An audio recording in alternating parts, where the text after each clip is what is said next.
말씀드렸지만 제가 플러에 와서 처음으로 논문 지도한 학생이 이제 장 목사님이셨어요. 아주 오래전 일이죠. 2012년에 제가 이쪽 플러에 왔습니다. 전 아틀란타에 살다가 2012년에 LA로 왔고, 그때 뭐 아무것도 모를 때에 이제 우리 목사님을 첫 이제 논문 지도 학생으로 만난 거예요. 그러니까 제가 뭐 정말 잘 능숙하게 잘했으면 좋은데 아마 그때 기억도 안 나지만 얼마나 제가 잘 지도했겠습니까? 근데도 목사님이 너무 열심히 하셔서 졸업을 일찍 하셨어요. 그래서 플러에 저희 목회학 박사과정의 졸업률이 40%가 채 안 됩니다. 그러니까 입학은 다들 좋아라 하시면서 하시는데 졸업하시는 분들이 많지가 않아요. 다들 목회에 바쁘시고 막 이러다 보니까 시작은 그야말로 창대했으나 끝은 이제 보지 못하시는 그런 분들이 많은데, 우리 목사님 같은 경우는 누구보다 빨리 이렇게 졸업을 하셨어요. 2015년인가 되게 빨리 졸업하신 거예요. 네. 그러니까 정말 위대한 학생이었다라고 생각이 들고요. 그래서 또 위대한 학생이 또 위대한 스승을 알아보는구나라는 생각도 들고 네, 농담이고, 제가 어제도 그렇지만 오늘도 또 놀라는 것은 여러분 또 지난주에 창립 또 1주년을 맞이하셨다고 그러는데 다시 한번 진심으로 축하드리고, 또 1주년이 됐을 때 또 이렇게 가득 찬 곳에서 우리가 함께 예배드릴 수 있다는 건 참 감사한 것 같고, 이게 그냥 우리가 이 사진을 딱 지금 여러분 모인 사진을 딱 찍어 놓고 보면 뭐 그럴 수도 있지 이럴지 모르지만 2022년이라는 이런 상황성을 우리가 고려한다면 이건 정말 우리가 말로 설명하기 힘든 현상인 것 같습니다. 그래서 아까도 말씀드렸지만 최근에 KCM USA에서 조사한 조사에 의하면 미국에 있는 한인교회가 3,500교회라고 해요. 3,500여 개. 근데 지난 2년간, 그러니까 팬데믹 기간이죠. 팬데믹 기간 동안에 650여 개 교회가 문을 닫았다고 합니다. 그런데 여러분은 거꾸로예요. 거꾸로 가는 거예요. 그러니까 이건 정말 연구 대상입니다. 네.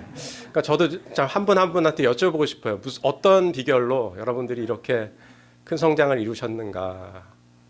예, 정말 대단한 것 같고, 또 이럴 때일수록 어쩌면 우리가 감사도 해야 되고 기쁨도 있지만 더 마음 가운데 우리가 두려운 마음으로 또 앞으로의 또 성장을 위해서 힘써야 될 것입니다. 여러분, 우리가 이제 1주년이 됐고 우리의 어느 정도 자원도 모아지고 또 한 마음이고, 정말 이 교회면 내가 여기에 모든 걸 걸어도 되겠다 이런 마음을 갖고 계실지 모르겠어요. 그렇지만 우리에게 중요한 거는 그러한 마음 가운데서 어떤 선교를 하고 정말 큰 교회들처럼 어떤 일도 하고 막 이런 것도 좋지만 그 파운데이션은 우리의 영성입니다. 예, 우리가 하나님 앞에서 바른 영성으로 우리 한 사람 한 사람이 서 있지 않으면 언제 또 사탄 마귀가 우리를 괴롭힐지 몰라요. 예, 아주 지금 호시탄탄 노리고 있을 거예요. 네, 그만큼 우리가 깨어 있지 않으면 안 됩니다. 특별히 우리 목사님에게도 하나님과 더 가까워지도록 여러분들이 또 힘을 쏟아주셔야 돼요. 그러니까 목사님에게 가장 좋은 선물은 시간의 선물입니다. 시간을 선물해 주세요. 목사님이 더 하나님과 가까워질 수 있도록 여러분들이 시간을 선물해 주셔야 됩니다. 또 목사님도 교만해지셔서 이제는 우리가 뭔가 더 액티브하게 뭔가 해봐야 되겠다 그래서 더 분주하게 일을 하실지 몰라요. 근데 그걸 잡아줄 수 있는 분들이 여러분이 돼야 됩니다. 목사님은 하나님 앞에 기도하시는 분이어야죠. 목사님은 하나님의 종 아니세요? 우리가 그걸 리마인드 시켜줄 수 있는 게 여러분이어야 됩니다. 근데 목회자의 자리에 있게 되면 자꾸 성도들에게 좀 더 많은 것들을 보여줘야 된다라는 강박이 있어요. 리더의 강박은 그런 게 있습니다. 내 팔로워들을 만족시켜야 된다는 강박이 있어요. 목사님이 그러한 강박에 빠지지 않도록, 그래서 잘못된 길로 가지 않도록 목사님이 더 홀로 기도하는 시간, 홀로 더 하나님과 영적인 관계를 갖는 시간을 홀로 갖도록 여러분들이 도와주셔야 돼요. 미국 교회 목사님들을 대상으로 한 설문조사가 있습니다. 목사님들의 65%가 하나님과의 영적인 교제의 시간을 갖기 너무나 어렵다라고 고백을 하고 있어요. 네. 이건 뭐 특별히 그들이 나쁜 교회에 있기 때문에 그런 현상이 벌어지는 게 아니에요. 목회자라는 그런 자리가 우리를 그렇게 만드는 것 같습니다. 리더의 자리가 우리를 그렇게 만드는 것 같아요. 그렇기 때문에 여러분들이 해야 되는 것은 여러분들이 목사님에 대한 좋은 알람 시계가 되어주는 거예요. 리마인더가 되어주는 거예요. 목사님, 기도하셔야죠. 목사님, 말씀 보셔야죠. 목사님, 우리를 위해서 하나님과 더 가까워지셔야죠. 그렇게 할 수 있는 여러분이 돼야 돼요. 예. 아, 목사님 왜 이렇게 우리 라이드 안 해주고 땀 흘려주지 않으시고 교회를 위해서 일하지 않으시고, 그러니까 사람들 앞에 보여지는 모습으로 목사님의 성실함을 여러분들이 평가하는 사람이 되려고 하지 마세요. 목사님이 해야 될 1차 역할은 기도하는 역할입니다. 말씀을 더 깊이 연구하는 역할입니다. 그건 여러분이 대신할 수 없는 거잖아요. 그건 목사님이 오직 홀로 할 수 있는 일입니다. 그래서 그 시간을 온전히 갖도록 여러분들이 그 강박감을 덜어주는 그런 훈련들을 해 나가셔야 돼요. 그래야지 여러분의 교회가 2년이 되고 3년이 됐을 때에도 흔들림 없는 더 견고한 교회가 될 수 있을 것입니다. 이건 제가 목사님이 저에게 따로 이렇게 설교해 주세요 부탁해서 제가 말씀드린 게 아니에요. 제가 여러분과 어제 오늘 만나는 가운데서 또 어떤 하나님께서 주시는 마음인 것 같아요. 그래서 여러분과 지금 잠깐 나눴습니다. 오늘 저희들이 사순절을 맞이해서 계속 어제에 이어서 또 오늘 계속 제가 죄악과의 분투라는 제목으로 말씀을 나누고 있습니다. 저는 지역교회 담임 목회자가 아니에요. 담임 목회를 제가 6년간 90년대에 낙스빌 테네시에서 한 적이 있습니다. 그 후로는 제가 쭉 이제 교직 생활을 했어요. 신학교에서 교수 생활을 했기 때문에 또 강의하는 습관이 저에게 배어 있습니다. 그래서 어제 오늘 일부 예배 들으신 분들 아시겠지만 은혜로운 목사님의 설교가 아니에요. 그래서 여러분들이 좀 지루하실 수도 있고 또 답답하실 수도 있고 그렇지만 저는 잊으시더라도 제가 전하려고 하는 말씀의 그 핵심은 여러분들이 꼭 기억하고 돌아가시면 좋겠습니다. 저희가 사순절을 보내고 있습니다. 사순절은 주님께서 십자가에 달려 죽으시고 부활하신 그 날을 기념하기 전 40일간의 시간을 얘기합니다. 주일을 빼고요. 그래서 이 시간 동안에 우리가 다시 한번 우리를 위해서 십자가에 달려 죽으신 주님을 기억하고 그런 십자가의 삶을 또 살도록 분부하신 그런 주님의 명령을 쫓아서 다시 한번 나의 삶을 재점검하는 그런 시간들로 우리가 보내는 기간이죠. 그래서 크게 사순절 기간에 우리가 두 가지를 합니다. 첫 번째는 reorientation이에요. 방향의 재설정입니다. 내가 하나님을 향해서 올곧이 나가고 있는가 나 자신을 돌아보는 거예요. 어느 순간에 곁길로 가고 있는 나라면 다시 한번 하나님께로 우리의 마음을 돌려놓는 그런 시간이 되는 것이죠. 단순히 방향만이 아니라 우리의 삶의 습관들도 세상 속에 살다 보면 세상의 습관에 어느 순간에 젖어 있는 나를 보게 됩니다. 그래서 이 사순절 기간에 우리가 다시 한번 나의 나쁜 습관들을 내려놓고 하나님 나라의 백성에 맞는 좋은 습관들로 새 옷을 입는 그러한 시간들이에요. 그래서 이러한 훈련들을 여러분들이 이 사순절 기간에 해나간다면 여러분들의 남은 2022년 시간 신앙의 여정이 더욱 하나님 앞에 올거진 모습이 될 것입니다. 그래서 이런 절기들을 여러분들이 잘 지켜나가시는 것이 중요합니다. 여러분들이 안식일을 중요하게 여기고 주일을 중요하게 여기는 것처럼 그래서 우리가 6일간 열심히 일하다가도 그래서 정말 일이 잘 되고 있는 가운데서도 우리가 딱 중단하잖아요. 그래서 주일날 이렇게 모이는 것처럼 이런 절기가 왔을 때 그 절기의 의미들을 생각하고 다시 한번 바쁜 우리의 일상 속에서 그 절기에 맞는 어떤 묵상들, 훈련들 이런 것들 해나갈 때에 우리가 더 하나님 나라의 백성다운 모습으로 설 수가 있을 거라고 생각을 합니다. 인간은 욕망하는 존재예요. 그래서 어제도 말씀드렸지만 우리는 we are what we love입니다. 내가 어떤 것을 좋아하고 이런 것들이 결국은 나의 삶의 어떤 방향하고 연결이 되게 돼 있어요. 네. 그래서 우리가 처음 만나는 사람들에게 당신은 무엇을 좋아하십니까? 어떤 영화를 좋아하세요? 어떤 책을 좋아하세요? 어떤 사람을 좋아하세요? 이런 것들 물어보는 이유가 그냥 심심해서 물어보는 게 아니라 그런 걸 통해서 그 사람이 어떤 사람인가를 우린 파악할 수가 있습니다. 그래서 우리가 사랑하는 것이 결국 우리라고 생각하면 돼요. 예. 내가 정말 그것을 좋아하고 그게 나의 모습이기 때문에 내가 그걸 사랑하고 그걸 좋아하고 그것을 나의 취미 생활로 하고 있는 것이죠. 예. 문제는 우리가 정말 무언가를 사랑하는 존재가 되느냐 안 되느냐의 싸움이 아니라는 거예요. 우리는 무언가를 항상 좋아하면서 살게 돼 있습니다. 그렇지 않으면 그 사람은 뭔가 우울증에 빠진 사람, 침체되어 있는 사람, 이런 사람이에요. 희망이 없는 사람입니다. 우리가 인간으로 살아가는 한 우리는 무언가를 욕망하고 욕구하고 사랑하게 돼 있어요. 그래서 우리의 싸움은 무엇을 사랑하느냐 사랑하지 않느냐의 싸움이 아니라 우리가 사랑하는 대상이 무엇인지, 그리고 그 대상을 우리가 어떻게 잘 사랑할 것인지에 대한 바른 컨트롤이 필요하다라는 거예요. 기독교 영성은 바로 그런 것입니다.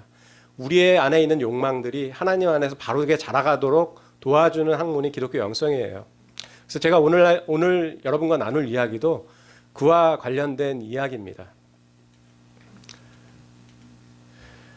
성경적으로 볼 때 우리가 우리의 안에 열망이 있어요. 하나님을 향한 열망이 있고, 오늘 우리가 뜨겁게 찬양 인도하시는 목사님의 인도에 의해서 또 성가대 찬양에 의해서 어떤 마음의 뜨거움을 느끼잖아요. 그런 열망들이 자라나서 정말 우리 이웃에 대한 긍휼한 여기는 마음이 되고, 또 그들에 대한 잃어버린 영혼에 대한 어떤 아파하는 마음이 되고, 그래서 그런 것들이 자라나서 하나님 나라를 확장하는 데 기여하면 너무나 좋겠죠. 그러나 우리의 열망이라는 것은 우리가 원하는 대로 그렇게 순수하지만은 않아요. 우리의 열망 속에는 우리의 사심이 있습니다. 우리의 사욕이 있습니다. 그렇기 때문에 의외로 우리는 열망을 통해서 하나님 나라에 기여할 수 있다라고 생각하지만, 거꾸로 우리의 열망 때문에 하나님 나라가 위축되고 축소되고 하나님의 영광이 가려지는 일들이 비일비재하게 교회 안팎에서 일어나고 있습니다. 그렇기 때문에 그냥 내가 하나님에 대한 이런 열망이 있고 이런 찬양을 부르면 이렇게 마음이 뜨거워지고 그러니까 나는 I'm ready 아니라는 거예요. 나의 열망의 정체가 무엇인지, 정말 내 열망의 밑바닥에 무엇이 있는지를 우리가 점검해 보지 않으면 우리는 나의 그 열망 때문에 잘 될 거라고 생각하지만 결국 나의 열망 때문에 교회를 어지럽히고 나의 신앙생활이 어지럽히고 정말 하나님의 영광을 가리는 그러한 일을 초래할 수도 있다는 거예요.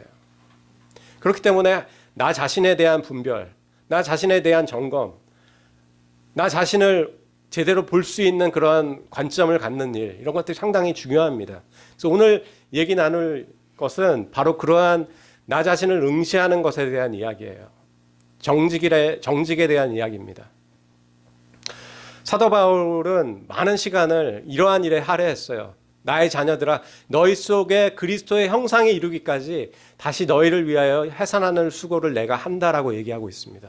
우리가 아는 바울은 선교사이고 지구를 몇 바퀴 돌 정도로 여기저기를 선교한 그런 선교의 어떤 최고를 칠 때 우리가 사도 바울을 얘기하죠. 그러나 사도 바울은 누구보다 영성가였습니다. 그리고 성도들의 바른 영성이 형성되도록 도와주는 역할을 하는데 많은 시간을 할애했습니다. 그래서 바울이 어느 곳에 가서 복음을 전한 다음에 그것을 그냥 훌쩍 떠나는 것이 아니라 그곳에 1년 이상 체류하고 이렇게 하면서 많은 시간을 성도들의 영적 성숙을 위해서, 그들의 영적 형성을 위해서 많은 시간을 할애했어요. 그래서 여기서 영적 형성이라는 게 뭐냐 하면 방금 제가 말씀드린 그들 안에 있는 열망들이 바른 모습으로 자라나도록 그것을 잘 컨트롤해주고 그것을 잘 분별하게 해주고 이런 역할을 하는 것이죠. 그래서 그리스도의 형상이 너희 안에 이루기까지 내가 해산하는 수고를 한 정도로 너희를 위해서 애를 썼다라고 얘기를 하는 것이에요. 여러분, 우리가 어느 곳에 목표하는 지점으로 가기 위해서는 지도가 필요합니다. 그죠? 그래서 여러분들이 쇼핑몰에 가면은 여러분이 가고자 하는 어떤 매장을 찾을 때에는 항상 지도를 보게 돼 있어요. 근데 그 지도를 볼 때 단순히 내가 가고자 하는 그 매장의 이름만 우리가 찾는다고 해서 우리가 찾아갈 수 있는 게 아니죠. 그보다 중요한 게 있습니다. 지금 내가 어디 있는가, 그 지도에서 지금 내가 어디 있는가를 알지 못하면 아무리 목적지를 내가 지도에서 쉽게 찾아도 나는 목적지로 갈 수가 없습니다. 한 발도 움직일 수 없을 거예요. 그러니까 아무리 좋은 지도가 있다 하더라도, 그래서 그 지도를 통해서 나의 목표 지점을 내가 아무리 명확히 안다 할지라도 지금 내가 어디 있는지를 알지 못하면 나는 나에게 있어서 그 지도는 아무 쓸모가 없습니다. 나는 그 목적지를 향해서 제대로 갈지 못할 거예요. 물론 어디론가 갈 수는 있겠지만 전혀 딴 길로 갈 수가 있다라는 것입니다. 그만큼 내가 you are here, 내가 여기 있다라는 것이 상당히 중요해요. 그래서 쇼핑몰에 가면은 지도 안에 항상 목적지도 있지만 you are here라는 저 표시, 빨간 표시가 있다라는 거예요. 그래서 그거에 근거해서 우리는 길을 찾아가기 시작하는 거죠. 내가 이쪽으로 가야 되는구나, 이쪽으로 가야 되는가를 안다라는 것입니다. 그만큼 자기 응시라는 게 중요해요. 정신병동에 많은 환자들이 갇혀 있고 그들은 빨리 세상으로 나오기를 원합니다. 근데 의사가 나가도 좋다라는 사인을 보내줘야 돼요. 근데 많은 환자들이 나가지 못합니다. 의사가 물어보는 그 질문에 답을 하지 못해서예요. 그 질문은 다른 게 아닙니다. 오늘이 몇 월 며칠이에요? 당신의 이름은 무엇입니까? 이 쉬운 질문에 답을 못합니다. 자기 응시력이 너무 떨어져 있는 거예요. 그러니까 정신질환자들에게는 이런 것들이 병리적인 현상으로 나타나지만 우리의 영적인 삶에서도 이런 현상들이 그대로 나타난다는 거예요. 내가 하나님을 많이 알고 신앙생활을 이만큼 하고 성경도 몇 번 읽고 예배도 이렇게 잘 드리고 기도도 이렇게 잘하지만 내가 나를 온전히 응시하지 못한다면 나 역시 동일한 문제를 갖고 있는 사람이나 다름없다라는 것입니다. 정말 하나님 나라를 위해서 온전히 경주해 나갈 때에 길을 잃기 쉬운 유형의 사람이 될 수 있다라는 거예요.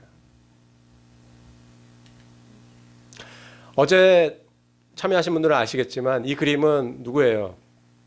모나리자입니다. 여러분 잘 아시는. 그래서 여러분의 수준이 굉장히 높다는 것을 우리가 알 수 있는데, 네, 모나리자 우리가 뭐 그런 이런 그 클래식 그림에 대해서 잘 몰라도 이 그림만큼은 잘 알고 있죠. 루브르 박물관에 가면은 과거와 현재의 사람들의 사진 찍는 모습이 다르다는 거예요. 과거에는 사람들이 모나리자 사진을 보면 드디어 내가 이걸 보는구나 그러면서 그것을 사진으로 찍었다 그럽니다. 지금은 사진을 찍긴 찍는데 나를 이렇게 찍는 거예요. 네, 셀피라고 하죠, 흔히 말하면. 그래서 뭐 셀카본 같은 것도 있고요, 이제는.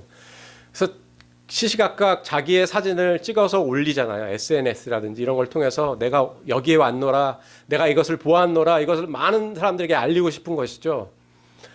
그러니까 결국은 중요한 모나리자 그림은 조그맣게 내 사진에서 아주 조그맣게 나오고 내 얼굴만 이따만하게 나오는 거예요. 그러면서 좋다는 거예요.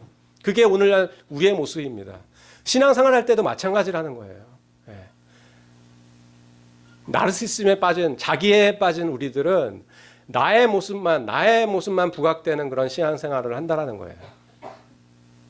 근데 내가 지금 어떠한 영적인 상태에 있는지 이런 것들은 전혀 모른 채 말이죠.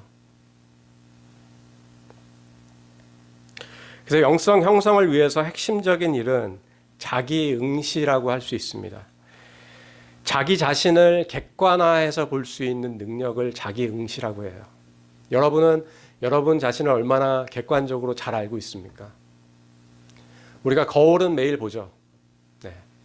거울은 매일 봐요. 거울 안 보고 나오면 왠지 막 불안하죠. 뭐 입에 뭐가 끼지 않았나, 뭐 요새 마스크를 써서 뭐 신경 안 쓰는지 모르겠지만 우리가 거울 꼭 보고 나오잖아요. 단추 제대로 채웠는지, 넥타이는 바르게 됐는지. 저도 다시 예배 드리기 전에 다시 한번 화장실에서 옷까지 단정히 하고 여기 왔습니다.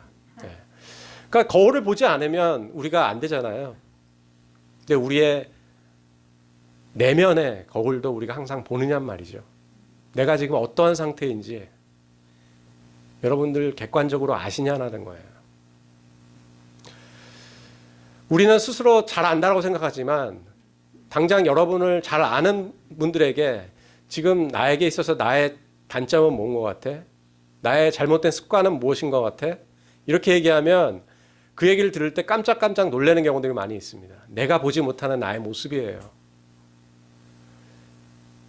근데 내 바로 옆에 있는 사람은 너무나 쉽게 얘기를 합니다. 그러니까 때로는 기분 상하기도 하죠. 섭섭하기도 하죠. 근데 그게 나예요. 다만 내가 모르고 있었던 것 뿐이에요. 근데 얼마나 우리가 우리의 이 속사람에 대해서 많이 그런 우리의 속사람을 비추는 거울 속에 나 자신을 이렇게 보여주는 삶을 살아가고 있냐라는 겁니다. 얼마나 자주. 의외로 우리는 그런 시간을 좀처럼 갖지 않아요.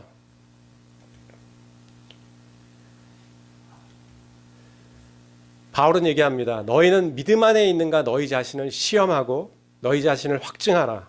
예수 그리스도께서 너희 안에 계신 줄을 너희가 스스로 알지 못하느냐. 그렇지 않으면 너희는 버림받은 자니라고 얘기하면서 끊임없이 우리가 어떠한 상태에 있는지를 스스로 응시하는 그러한 시간들을 계속 훈련하라라고 우리에게 권면하고 있습니다. 끊임없이 너 자신을 성찰하라고 얘기를 하고 있어요. 정말 이게 문자적인 말이 아니라 우리의 삶에서 이루어져야 되는 일입니다.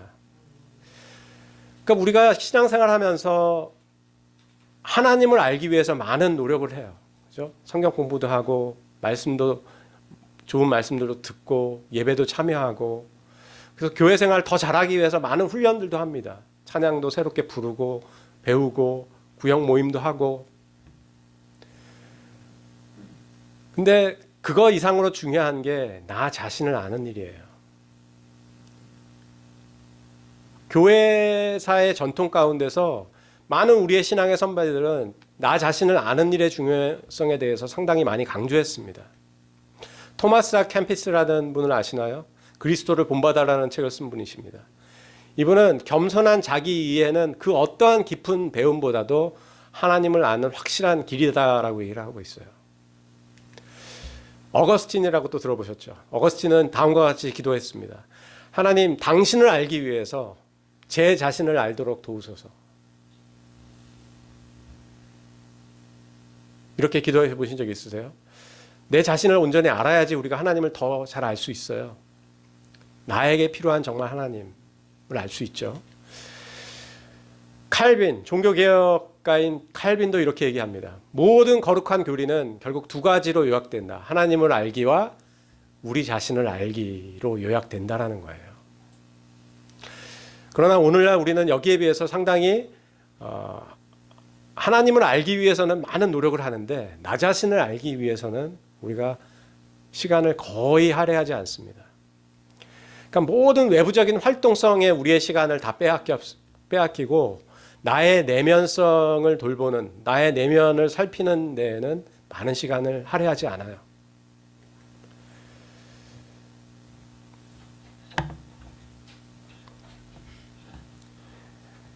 우리 모두에게는 비밀이 있습니다.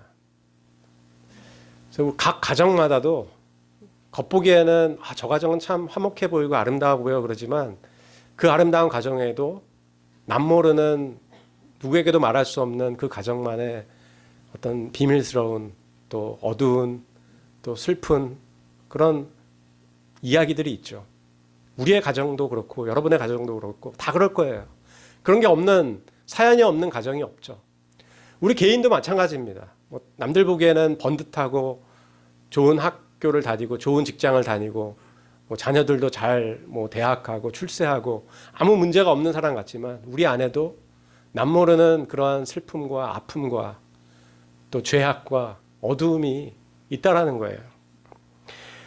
우리는 인생의 어느 순간에 남들에게 말하지 못하는 그런 거절을 당한 경험이 있고요. 또 지금까지도 극복하기 힘든 그런 정욕의 유혹 가운데서 흔들리고 있는 많은 사람들도 있습니다. 또 이기심에 빠진 사람들도 있고 또 통제되지 않는 분노 가운데 하루하루를 살아가는 분들도 있습니다. 그래서 도저히 잠을 잘 수 없어서 약에 의존하는 그런 분들도 많이 계시죠. 정서적인 불안, 지독한 어떤 편견에 사로잡혀서 삶을 살아가는 분들도 많아요.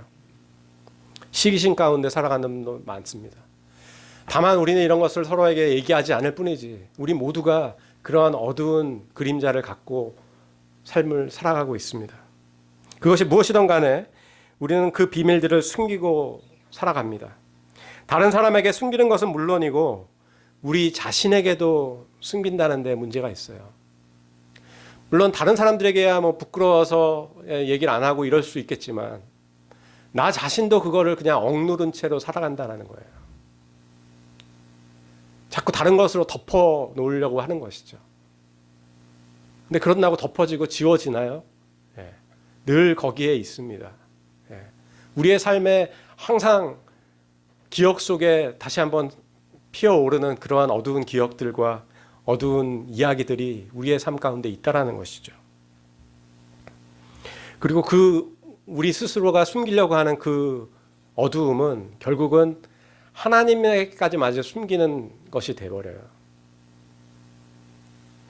그래서 그 숨김을 통해서 우리는 결국은 빛보다 어두움을 택하게 됩니다.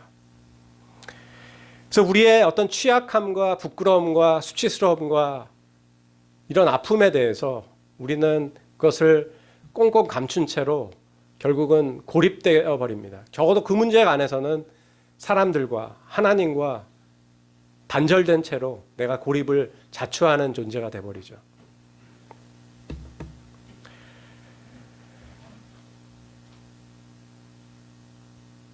시편은 그런 점에서 이러한 비밀스러운 삶을 인간을 위한 하나의 해독제 역할을 하는 것이 시편이라고 할 수 있습니다. 월터 브루거만이라는 유명한 구약 신학학자가 있어요. 그분은 시편에 대해서 얘기할 때 다음과 같이 얘기합니다. 시편은 인간의 마음속에 있는 모든 비밀을 다룬다라고 얘기해요. 그래서 여러분들 시편을 좋아하죠. 왜 사람들이 시편을 좋아할까요? 그것은 결국 인간의 취약함을 그대로 노출하고 있기 때문에 그렇습니다.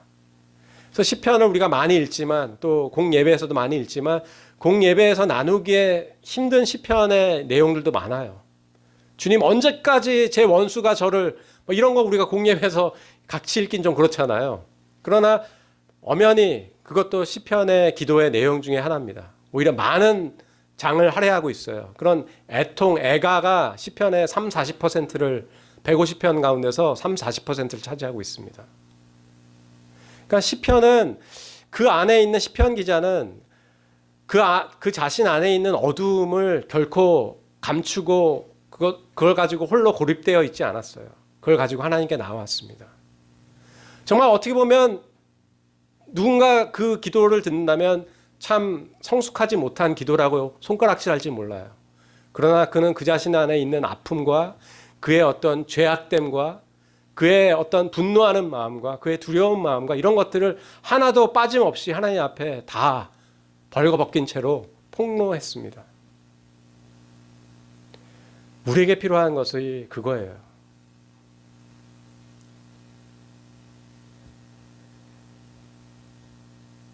그러한 훈련이 되어 있지 않으면 우리는 계속해서 우리의 어두운 것들을 감추기 위한 그러한 소모적인 시간들 또 그 파괴적인 시간들에 굴림당하고 말 것입니다. 우리가 참된 인간이 되려면 우리의 비밀을 감추려고 하고 심지어 정당화하려고 하는 모든 노력들을 포기할 수 있어야 돼요.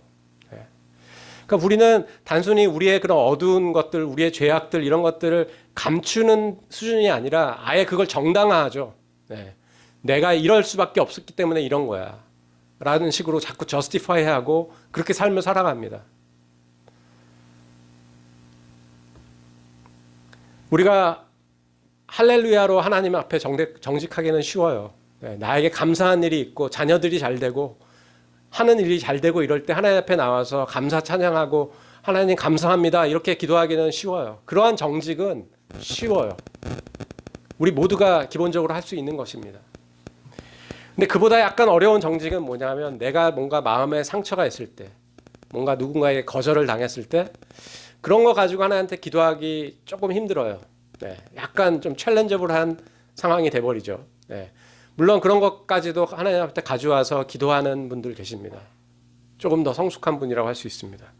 근데 좀 더 어려운 것은 뭔지 가장 어려운 것은 우리가 누군가에 대한 증오의 감정으로 분노의 감정으로 어떤 정욕 가운데 빠져서 어떤 시기심 가운데 빠져 있을 때에 그런 나의 마음을 가지고 하나님 앞에 나서기는 너무나 어렵습니다. 거의 불가능에 가깝습니다. 그런 적 있으세요, 여러분? 그러니까 정작 하나님이 가장 필요한 순간이 그 순간이잖아요. 내 감정들, 내 어떤 열망들 이런 것들이 더 이상 내 의지에 의해서 통제되지 않는 순간이에요. 그러면 그때 그 나의 모습을 하나님 앞에 가져와야 되고 하나님 앞에 토해내야 되고 하나님 앞에 매달려야 되는데 우린 완전히 거꾸로라는 거죠. 모든 것이 잘 돌아가고 있을 때는 하나님께 막 달라붙고 감사합니다 하면서도 정작 내 가장 어두운 삶의 순간에는 하나님을 찾지도 않아요.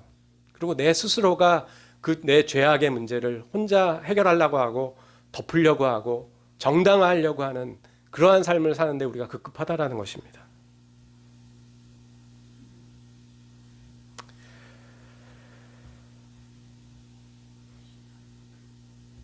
이처럼 시편은 하나님 앞에 숨기지 않고 정직하게 나아가도록 이끌어주는 그러한 역할을 우리에게 해주고 있습니다.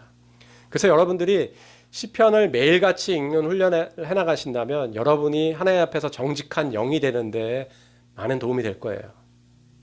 그래서 여러분들이 매일 여러 장일 필요가 없습니다. 매일 한 장씩을 시편을 기도하듯이 여러분들이 한 장씩 읽는 거예요. 어떤 때는 그것이 정말 애가가 되는 경우도 있고 어떤 때는 시편 1편처럼 복 있는 사람은 악인의 꾀를 쫓지 아니하며 이런 어떤 좋은 말씀이 되는 경우도 있고 또 오늘 시편 51편처럼 자기의 죄를 속죄하는 그런 기도가 될 수도 있고요. 그러니까 우리 안에 있는 다양한 감정들을 숨김없이 하나님 앞에 내어놓는 그런 기도의 훈련을 해나가는 것이 상당히 중요합니다. 그래서 시편은 정직함으로 하나님께 나아간 이들이 그 마음이 재형성된 이야기가 시편이라고 할 수 있습니다.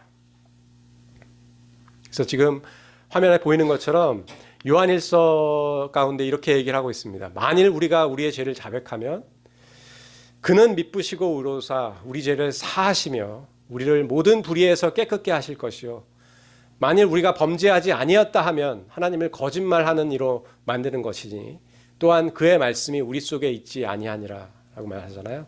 네.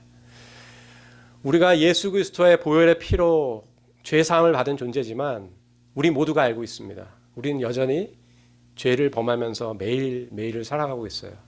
막 그렇게 오늘 본문에서처럼 막 다윗과 같이 피 흘림의 범죄가 아닐지라도 우리의 언행을 통해서 우리의 어떤 애티튜드를 통해서 우리의 마음가짐을 통해서 수많은 우리가 죄를 범하면서 하루하루를 살고 있습니다.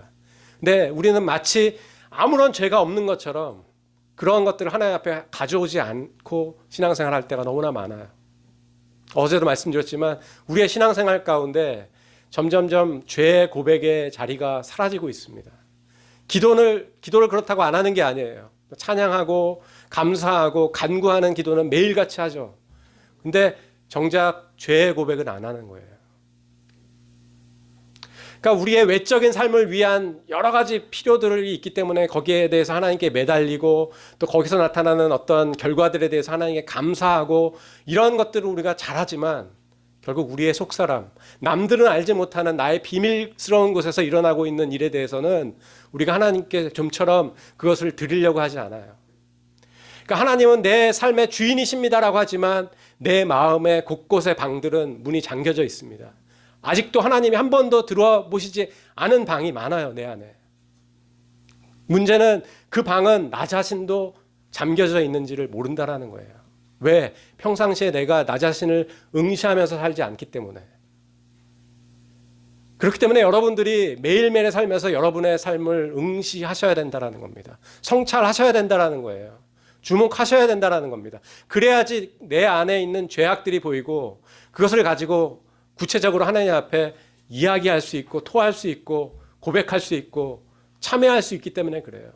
그렇지 않으면 우리가 내가 범죄하지 아니었다 하면 내가 하나님을 거짓말하는 이로 만드는 것이다라고 지금 말하고 있잖아요. 예수님을 따른다라고 하는 것은 하나님께 내가 솔직한 존재가 되겠다라는 것을 의미합니다. 이제는 제가 예수님을 따르겠습니다라고 하면 적어도 제가 하나님 앞에서는 정직한 영혼, 투명한 영혼이 되어서 하나님이 정말 내 안에 온전히 거하시고 정말 내가 하나님이 원하시는 대로 나아가는 그런 존재가 되겠습니다. 이런 거예요. 이런 훈련이죠. 예. 그러니까 내가 얼만큼 정직하고 투명한 존재가 되느냐 이 싸움이라고 할 수 있습니다. 여러분 얼마나 정직하세요? 하나님 앞에. 얼마나 하나님 앞에 투명하십니까? 여전히 하나님이 파악하기 힘든 존재인 나이지 않은가요?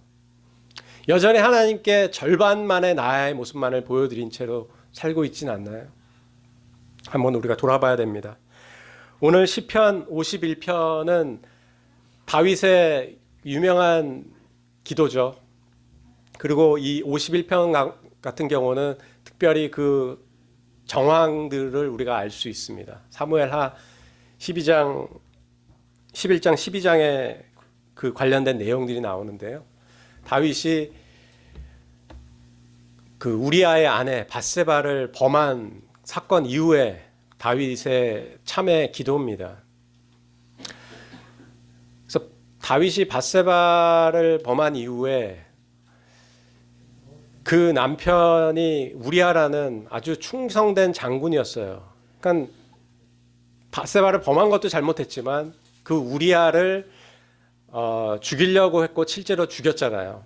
그래서 전쟁에 가장 어려운 전쟁에 제일 앞에 서게 해서 결국은 죽게 만들었습니다. 나단 예언자가 다윗에게 와서 이런 얘기를 하죠. 마을에 한 부자가 있는데 그는 수많은 소와 양을 가지고 있는 사람입니다. 그런데 한 손님이 왔는데 그 손님에게 자기가 가진 양을 가지고 대접하지 않고 그 옆에 있는 가난한 사람, 그래서 그 가난한 사람은 양새끼 딱 한 마리를 가지고 있었어요. 그래서 그걸 어떻게 하지도 못하고 정말 자기의 딸처럼 지극정성으로 돌보고 씻기고 먹이는 가운데서 삶을 살아갔던 그러한 사람입니다. 근데 그 가난한 사람의 양새끼를 빼다가 그 양을 손님에게 대접을 했다는 거예요. 그러니까 다윗이 나단의 그 얘기를 채 다 듣기도 전에 도대체 어떤 놈이야? 그런 놈은 죽어도 마땅하다라고 얘기를 하는 거예요. 그러니까 나단이 다윗을 향해 손가락질하면서 You are the man 이러는 거예요. 네가 바로 그 사람입니다. 당신이 바로 그 사람입니다라고 하는 거예요. 나단도 참 담대하죠. 나단이 그렇게 하니까 다윗이 어땠을까요?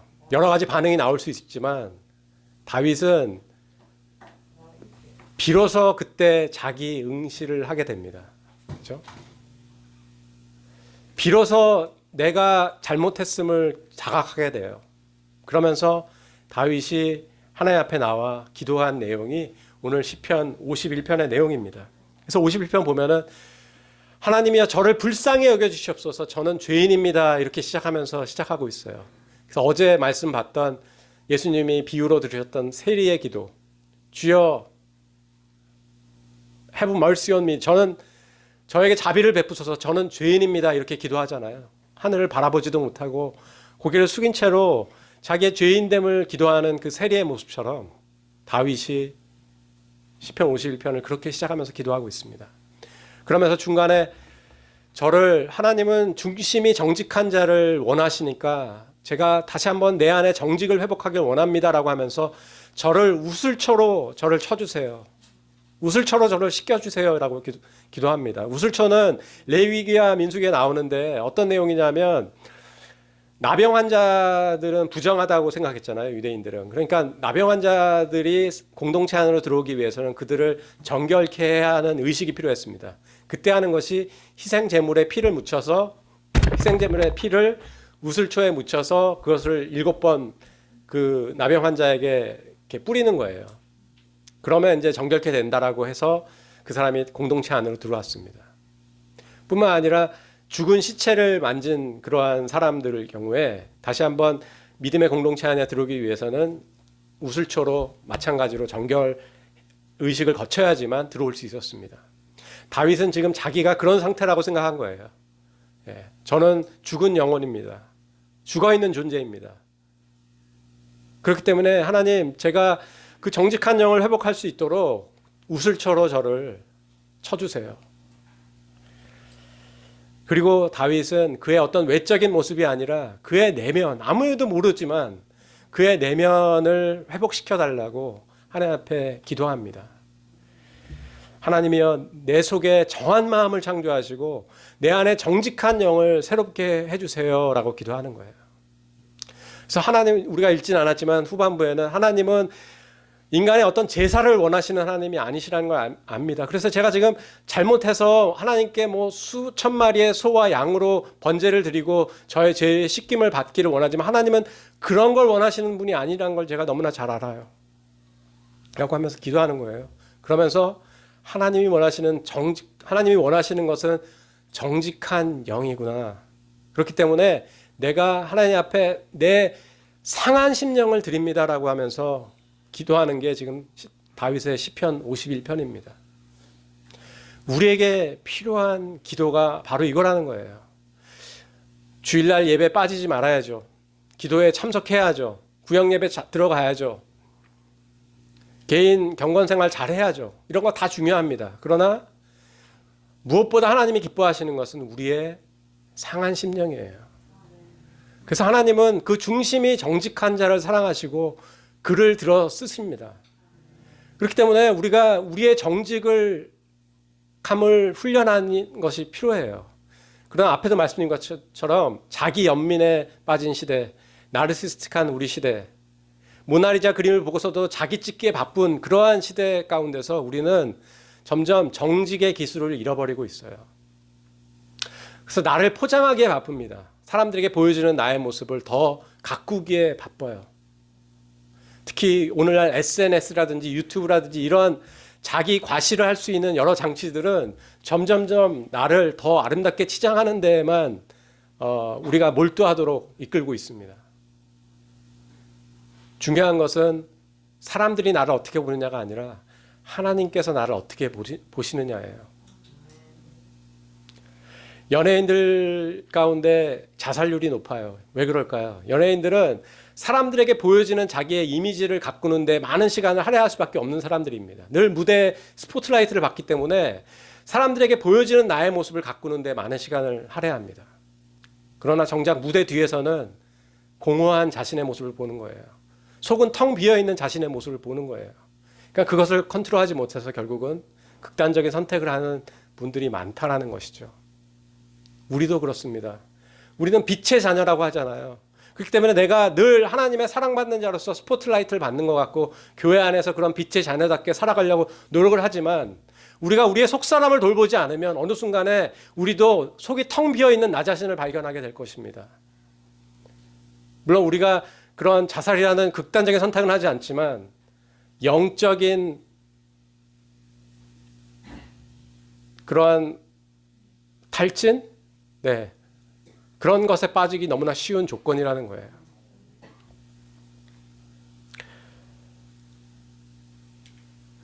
그래서 여러분들께 이 시간이 많이 지났지만 이것만 하고 제가 마치겠습니다. 우리가 하나님 앞에 정직한 영이 되지 않은 게 오늘 결국 말씀의 핵심이에요. 네.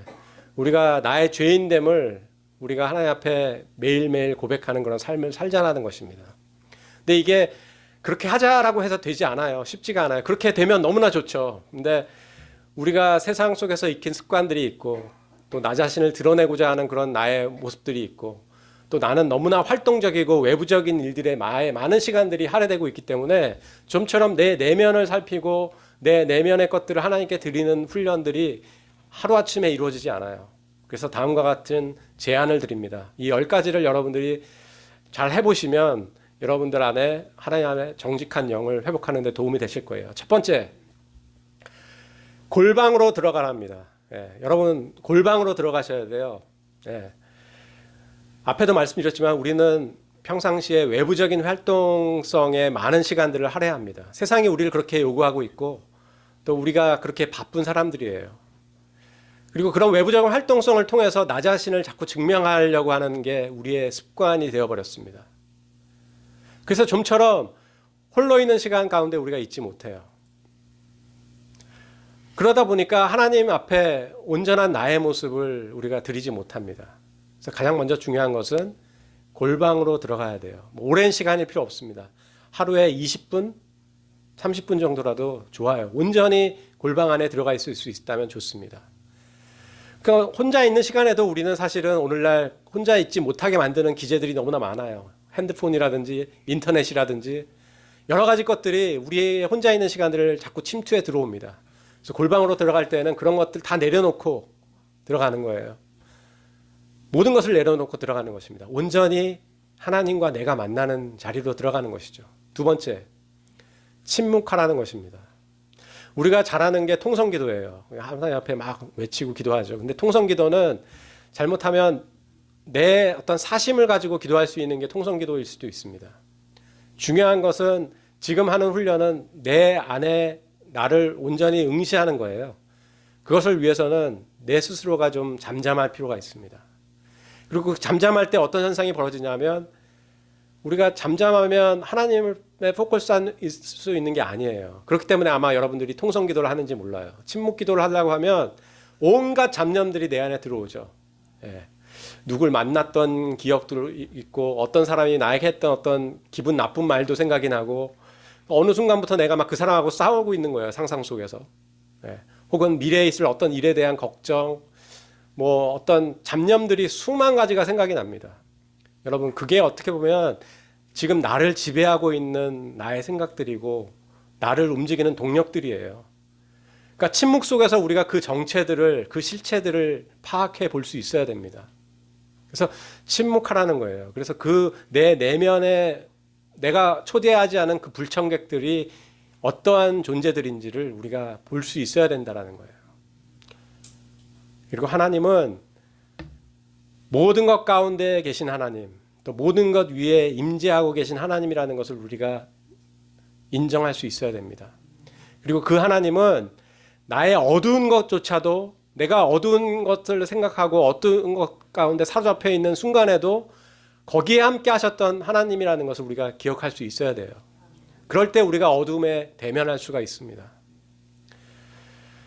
그래서 우리가 정직의 훈련을 해나가는 데 있어서 내가 어떻게 어떤 모습인가, 어떠한 행실을 하고 있고 어떠한 말을 하고 있고 이런 것들을 온전히 파악하려면 나의 인생 전체를 살펴보는 게 아니라 바운더리가 필요해요. 그래야지 우리가 구체적으로 나를 이렇게 살펴볼 수가 있습니다.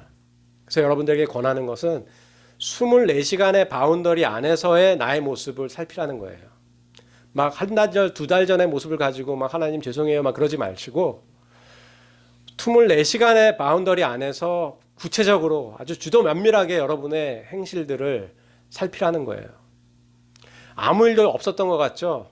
우리가 돌아보지 않았기 때문에 그래요. 24시간 동안에 내가 나의 사랑하는 사람들과 나누었던 이야기들, 그들에게 반응했던 나의 모습들, 나의 감정들, 나의 언어들, 나의 태도들 보십시오. 그 안에서 우리의 어두운 모습들이 나타나게 돼 있습니다. 그래서 그 24시간의 바운더리를 통해서 나를 살필 때 우리 안에 있는 어둠들을 실체를 더 구체적으로 우리가 볼 수 있다는 거예요. 그래서 그걸 통해서 우리가 해야 되는 게 성찰의 기도입니다. 그래서 성찰의 기도는 크게 세 가지로 이루어지는데요. 첫 번째는 감사예요. 24시간의 시간 안에서 내가 구체적으로 하나님한테 감사하는 감사의 제목들을 찾아내는 겁니다. 그러니까 우리가 늘 감사의 기도를 하죠. 하나님 감사합니다. 형식적으로 하는 거예요. 네. 그러니까 식사기도 하고 어디 갔다 와서 또 식사기도 하는 분들 있잖아요. 내가 식사기도 했던가 안 했던가 막 헷갈리잖아요. 그러니까 우리가 늘 매번 식사기도 하니까 이게 형식이 돼버린 거예요. 그러니까 했는지 안 했는지를 모르는 겁니다. 감사기도도 그렇게 되는 경우들이 많아요. 이제는 그 감사에 구체적인 내용을 넣자라는 거예요. 그러기 위해서는 나의 24시간을 살피고 구체적으로 어떻게 감사했어? 이렇게 우리가 거기에 답할 수 있는 기도가 돼야 된다는 겁니다. 그리고 마찬가지로 지난 24시간의 시간 속에서 하나님이 나의 삶 가운데 함께 하셨구나라는 것들을 우리가 인정하고 서프라이즈하는 그러한 어떤 자각이 필요합니다. 그러니까 사실 우리는 오늘은 정말 죽쓰는 하루야. 오늘은 완전히 최악이었어. 그러나 그날도 하나님은 우리와 함께 하셨어요. 내가 인정하지 않을 뿐이지 그날도 하나님은 함께 하신다는 거예요. 그러면 찾아야죠. 그런 날일수록 더 하나님은 도대체 어디 계셨어요? 왜 제가 하나님을 몰랐을까요? 제 감정이 왜 이렇게 어둡고 왜 이렇게 불평이 많고 왜 이렇게 짜증이 많고 이럴까요? 찾아야죠. 더 열심히 찾아야 돼요. 그리고 그 안에서 정말 하나님이 여기 계셨는데 내가 몰랐구나. 이렇게 돼야 된다는 거예요. 마지막 성찰의 기도 마지막은 참회입니다. 그래서 하나님 제가 지난 24시간을 볼 때 제가 이렇게 행동한 모습이 있었네요. 사람들 앞에서는 그럴듯했지만 제가 말하는 가운데 이러한 조사 하나를 바꿔서 이렇게 말을 하고 이렇게 좀 빈정되는 투로 말하고 그 사람은 몰랐겠지만 제 안에 이런 마음들이 있었네요. 사실 우리만 알고 있는 나의 애티튜드가 있잖아요. 그러니까 뭐 우리가 새빨간 거짓말이라는 말 하지만 사실 적어도 여기 앉아 계신 분들 가운데 새빨간 거짓말을 하는 분들은 없을 거예요. 그죠? 그렇다고 우리가 거짓말을 하지 않느냐? 그건 또 아니라고요. 그러니까 아주 교묘하게 거짓말 하죠, 우리는. 예. 조사 하나를 바꿔서 거짓말을 한다고요. 제가 평소에 성경을 잘 안 읽는데 성경 오늘 읽으셨어요? 그러면 오늘은 안 읽었어요. 이렇게 말하죠, 나는. 예. 이거 아주 교묘한 거예요. 예. 그러니까 다른 날은 마치 읽는 것처럼. 예. 오늘도 안 읽었어요가 사실 정답인데도 불구하고 우리는 그러한 스킬이 있습니다. 근데 그게 오랜 고민에서 나오지 않아요. 바로바로 나온다라는 거예요. 근데 우리의 매일매일의 삶에서 그런 일들이 비일비재하게 일어난다는 것입니다. 왜? 상대방과의 어떤 관계 속에서 내가 더 돋보이기 위해서 혹은 그 사람에 대한 어떤 시기심 때문에 그 사람에 대한 평소에 못마땅한 그런 감정 때문에 내가 취하는 애티튜드들이 있습니다. 내가 취하는 언행이 있습니다. 자녀들에 대해서, 아내에 대해서, 남편에 대해서 내가 행하는 어떤 행동들이 있어요. 그 사람은 몰라요. 아직도 곰 같아서. 그러잖아. 나는 압니다. 성찰의 기도를 통해서 우리가 그런 것들을 노티스하고 그런 것들을 하나님 앞에 기도하는 거예요. 그런 것들이 진정한 참회의 기도가 되는 것이고 그러한 기도를 통해서 우리가 더 온전한 존재로 변형이 되는 것입니다. 다음은 결국 이러한 참회의 기도를 하지만 그 참회가 끝이 아니라는 거예요. 결국은 우리 신앙의 끝은 죄가 아니라 은혜예요. 그게 우리 기독교죠. 죄가 마지막이 아니라 예수 그리스도의 십자가의 고난에 우리를 위한 고난과 죽으심을 통한 은혜가 우리의 마지막이에요. 그래서 죄가 아닌 은혜가 마지막이라는 것을 기억하면서 우리가 살아야 됩니다. 그래야지 우리가 정직으로 훈련할 수 있어요. 내 죄가 주홍빛 같을지라도 그것을 다 새하얗게 정말 고쳐주시고 무효화시켜 주시는 분이 하나님이세요. 다윗도 용서하신 하나님이십니다. 우리가 누구를 죽이지는 않았잖아요. 그렇기 때문에 우리가 뭘 두려워합니까? 근데 왜 자꾸 우리는 아주 조그마한 것들까지도 하나님 앞에 감추려고 하냔 말이에요. 7번째, 나의 취약함을 하나님 앞에 고백하는 데서 그치지 말고 이제는 우리의 공동체 안에서 그런 것들을 나누는 훈련들을 여러분들 해 나가셔야 된다는 거예요. 정직의 훈련은 나 한 사람의 노력으로 되지 않습니다. 우리 공동체 안에서 99명이 다 정직하지 않고 한 사람만 정직하면 누가 변하게 될까요? 그 정직한 사람이 아마 이렇게 여기선 이렇게 해야 되는구나 그러면서 그 사람이 정직하지 않은 삶을 살려고 할 거예요. 그렇기 때문에 정직이 우리 공동체의 문화가 되어야 됩니다. 그래서 모일 때마다 우리가 우리의 취약함들을 서로에게 두려움 없이 고백하는 그런 훈련들을 해야 된다라는 거예요. 어느 순간부터 교회 안에서 당신의 어떤 죄악된 것들은 서로 고백하지 말라 이런 것들이 암암리에 통용되고 있습니다. 그래서 교회 안에서는 거룩한 얘기만 하고 당신의 어떤 죄에 대한 얘기들은 홀로 하나님하고만 해결을 하라 이런 식으로 하는 게 우리의 어떤 불문율처럼 되어 있는 것 같아요. 그러니까 우리는 말로만 죄인들이지 서로 실제로 모였을 때는 다 거룩한 사람들이어야 되는 거예요. 그러다 보니까 서로 가면을 쓴 채로 앉아있는 경우가 많습니다. 속으로 반해서 가면을 쓴 채로 서로 교제를 하고 삶을 나눠요. 그래서 지난 일주일 동안 있었던 정말 아무것도 아닌 정말 죽을 쓰는 것 같은 나의 삶을 어떻게든 포장을 해서 이야기하기에 서로 바쁘죠. 그러다 보니까 성도들 안에 모이는 게 기쁨이 되지 않고 정말 의무감이 되는 것이고 곤혹스러운 거예요. 오히려 세상 친구 만나는 게 더 편하고 자유롭고 골치 아프지 않아요. 거꾸로가 돼야 되는데 왜 그럴까요? 우리가 정직하지 못하기 때문에 그래요. 정직의 문화가 우리 안에 배어 있지 않아서 그래요. 정말 우리가 자유한 정말 공동체가 되기 위해서는 정말 우리의 모든 것들을 서로 나눌 수 있는 그런 공동체가 되기 위해서는 우리의 허물도 우리의 지체들 앞에서 용기 있게 나눌 수 있어야 됩니다. 또 그것을 수용해주고 함께 기도해주고 함께 서로의 짐을 짊어져주는 그러한 공동체가 되어주는 게 진정한 공동체라고 할 수가 있는 거예요.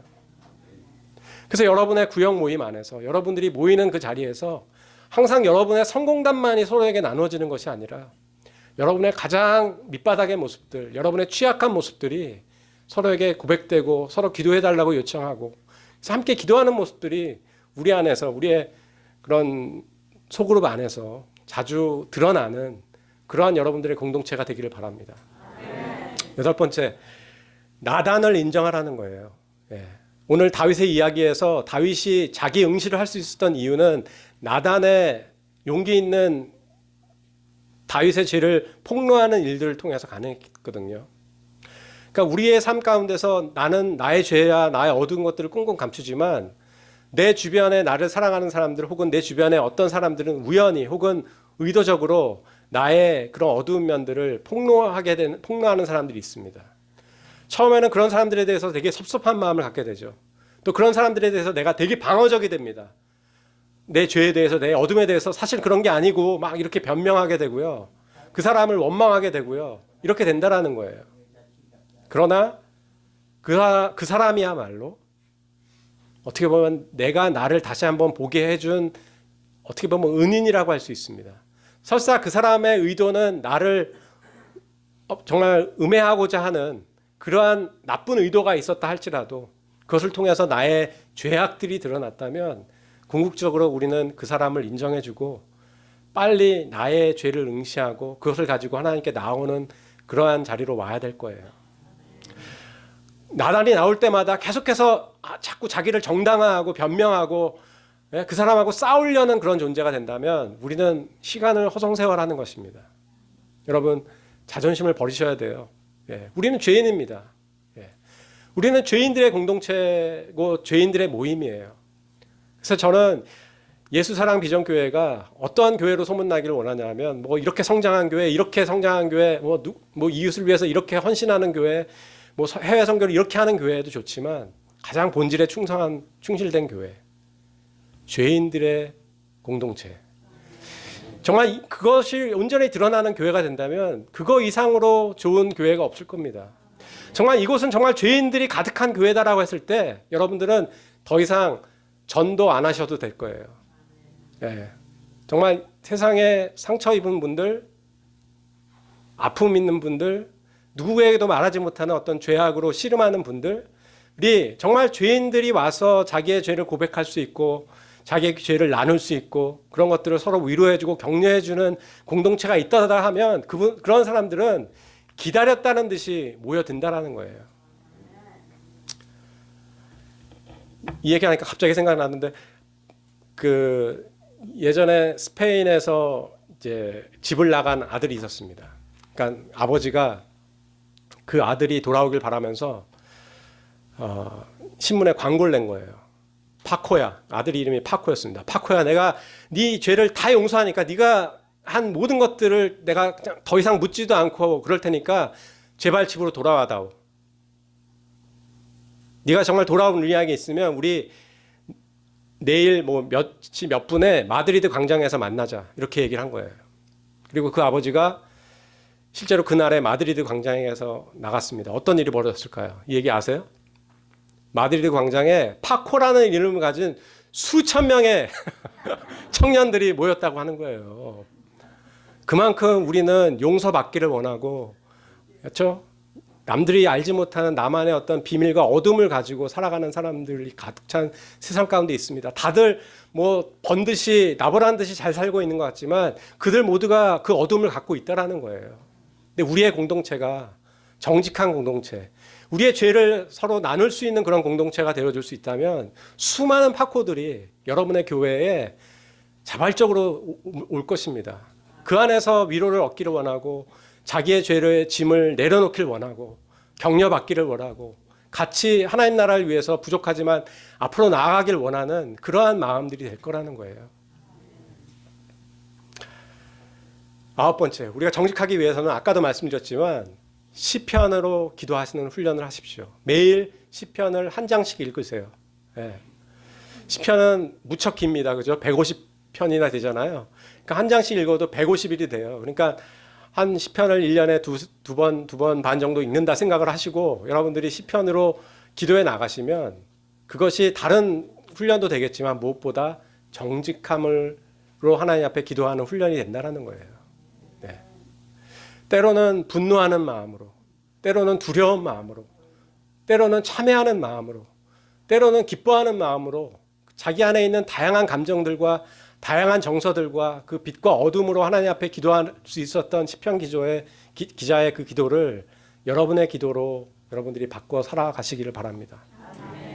마지막으로요. 사실 시간이 더 많았다면 제가 7가지 죄악에 대해서 더 여러분에게 이야기를 많이 나눴을 거예요. 근데 여러분들 우리가 정말 신앙생활 하면서 거룩한 것에 대해서 많이 알려고 노력을 하고 탐구를 하고 이러지만 오히려 어두운 것에 대해서는 우리가 그냥 멀리 해야 된다는 생각만 하지 그것의 실체에 대해서는 모르는 경우가 너무나 많습니다. 근데 우리가 흔히 이런 말이 있잖아요. 적을 알고 나를 알면 예? 지피지기면 백전백승이라고 하잖아요. 예.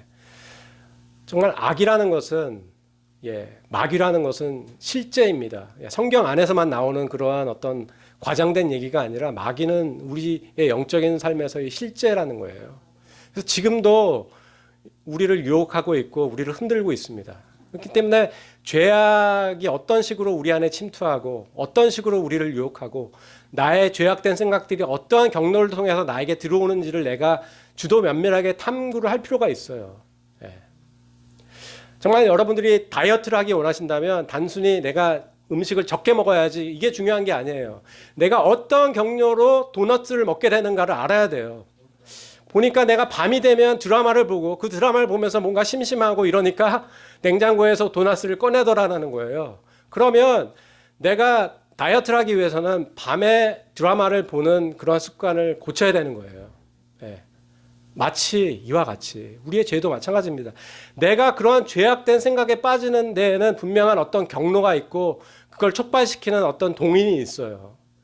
그렇기 때문에 내가 주도 면밀하게 내가 왜 이러한 생각들에 사로잡히고 이러한 습관에 자꾸 빠지는가를 보면서 그것의 경로를 찾고 그것의 뿌리를 찾고 그것을 지우기 위한 훈련들을 해나가셔야 된다는 거예요.